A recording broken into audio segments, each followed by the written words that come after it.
with the ladies in the program. And I had this immediate intuitive hit to come live and talk to you all about how being too sensitive is actually a superpower. In the work, I started off doing only self love and inner healing coaching. And then I started doing relationship coaching, and then it's continued to grow and evolve. But a big piece of my work for a long time was helping women to untangle the dynamics they were in with people who were highly narcissistic and toxic. And they thought that being sensitive was a bad thing. They thought that it meant that they had a mark on their back and they had a target on their back to attract narcissistic people and toxic people. And so it was something that they actually would try to hide.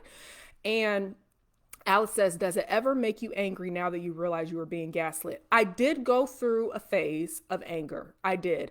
Righteous anger at that. And I believe that it's important to have that part of your journey with yourself, because if you don't feel and process the feelings of anger, it gets stuck in you. And then that shows up in forms that are actually unhealthy for you.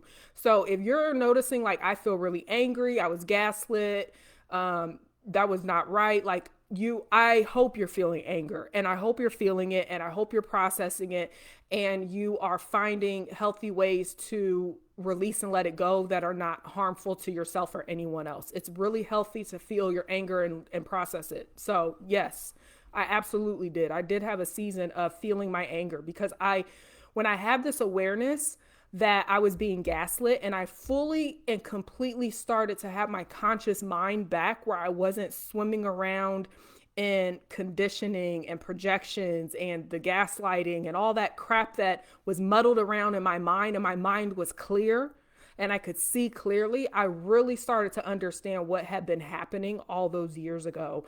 And I did feel a lot of anger, and I really believe it was repressed anger even. Back then I didn't understand that what was happening was I was being gaslit, because manipulators are so savvy in the way that they do it, and they weaponize your emotions, they weaponize your kind heart, they weaponize the parts of you that are really good and powerful, and they find ways to weaponize it and tangle it all up and spit it back out at you in a really confusing AF way. So if you don't know this stuff, you will be confused, wondering what the F just happened. Like, what just happened here? And for a long time, I thought my sensitivities were wrong or made me weak or were not acceptable. And it's interesting, because I remember when I was single and I was dating, I had already taken full and complete ownership for this part of myself, where I was like, she says, they use your hood against you. They try to use everything. You're good against you. I'm assuming that's what you meant. Yes, they do. They do try that. So when I was single and dating, I had gotten to this place in my journey where I really claimed back that part of myself, of my sensitivities, because I realized that I had keen discernment. I was really intuitive. I had a really strong BS meter for, I could detect the BS. I could now see a narcissistic person from a mile away. I know the signs. I know what to look for. I know how they interact with people. I can see it. And when I was navigating this part of my journey, when I was single and dating, it was so interesting to watch people then try to gaslight me, but they couldn't do it.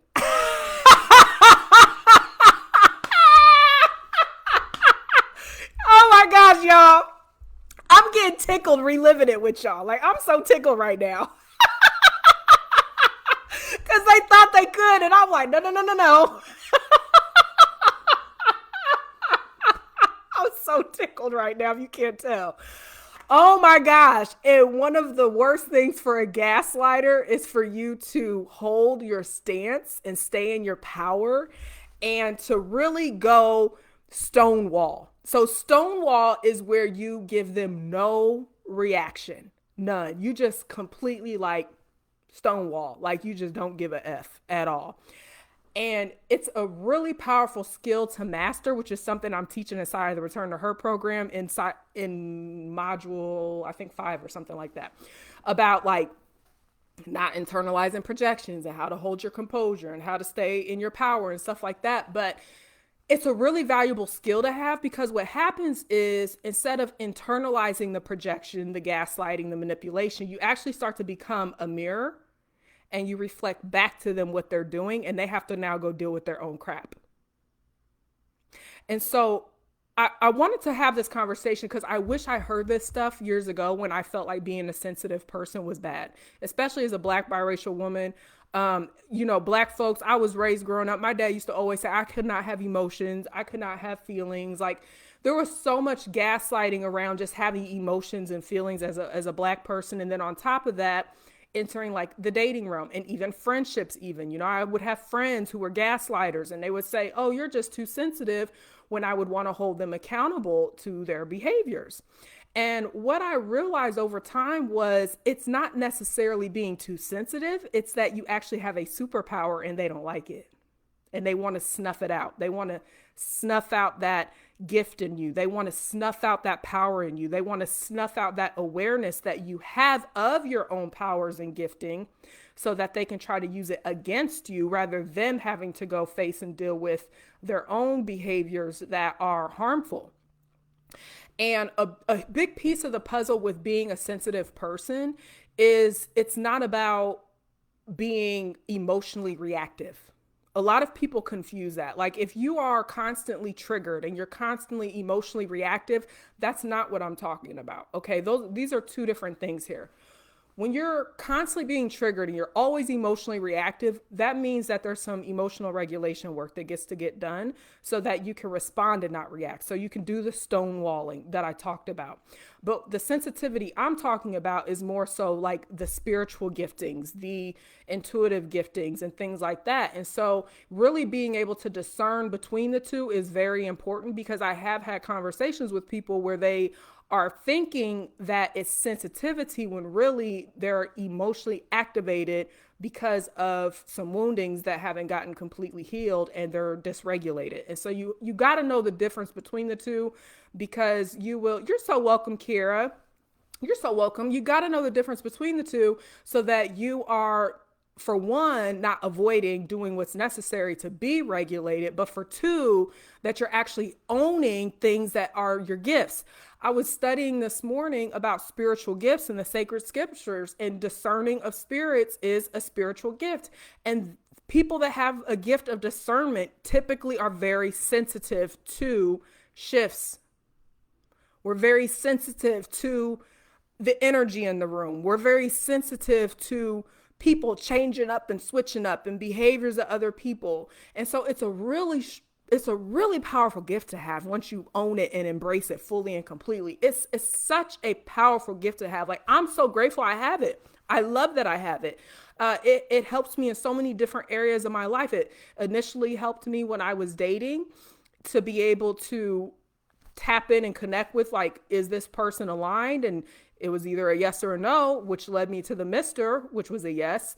It helps me navigating friendships as I had started to rebuild my sisterhoods a few years ago. And I could meet someone on day one and know, like, yep, she's the one, we click. Or someone and I was like, nope, that's not aligned.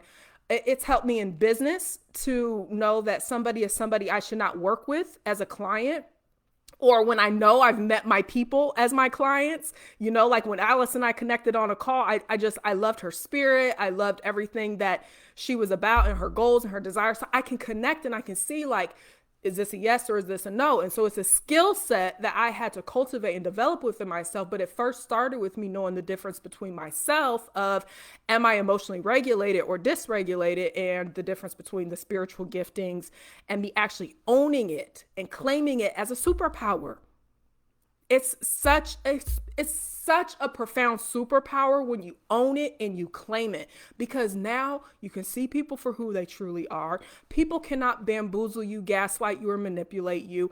And you can really stand in your God-given power and authority to create the life, the love, the legacy of your dreams in a really powerful, potent way. And Alice says, oh my gosh, I love you too. I can't wait to work with you again. Me too. You're so wonderful. And what I really wanted to share too was about not letting people tell you that and you not stand up for yourself, because that's a mistake I used to make. People will call me too sensitive, and then I wouldn't stand up for myself because that was a programming I got as a little girl. And when you're a little kid, you can't talk back. You're not supposed to talk back to your parents. You're not supposed to talk back to your elders. You're not supposed to talk back to the people who are raising you. And so I had a program that was wired into me of you're too sensitive, you need to zip it and lip it. You can't speak about the dysfunction and the toxicity you see happening in this household. You need to sweep it under the rug and pretend like you don't see it and it's not happening. So a lot of times you may not even realize you've internalized something from childhood, which is causing you to still show up the same way now because that's how that little girl back then was conditioned. And so you got to unlearn that. You got to unlearn that. And so I believe that being a sensitive soul is an amazing thing. I love it. I'm here for it. I think that when you can fully reclaim your power and stand in it and own it, you get to create some of the most epic relationships. And what's interesting is the mister, that's actually a quality he loves about me. I remember when we were first dating, he said that, like he actually comes to me when he wants to seek my intuitive guidance on something, whether if it's somebody he's thinking about doing some type of partnership with or something happening at work. He has a really huge, big responsibility with the work that he does. And he'll come to me and he'll ask like, Cass, how does this feel to you? How does this feel to you? Like, does it feel like a yes or a no? Like, cause he know like, I'm gonna be able to say like, no, I don't know about that. I don't know about them. Hey there, Christine. She says, I used to hate being sensitive. I did too, my dear. And when I finally just owned it and embraced it, I feel like a burden had been lifted off of me. Like I felt like a weight I had been carrying for years and years and years had been lifted when I finally just embraced and accepted the fact that this is who I am. This is who I am. This is how God made me. Why would God make me this way if it wasn't good? It's good that I'm this way. It is good that we're this way. The world needs people like us. So many of the art in the world, music, art, movies, plays, fashion is created by sensitive people. It's like, well, how y'all gonna love the art and hate the artist? Like, come on now. You gotta love the people too behind the scenes.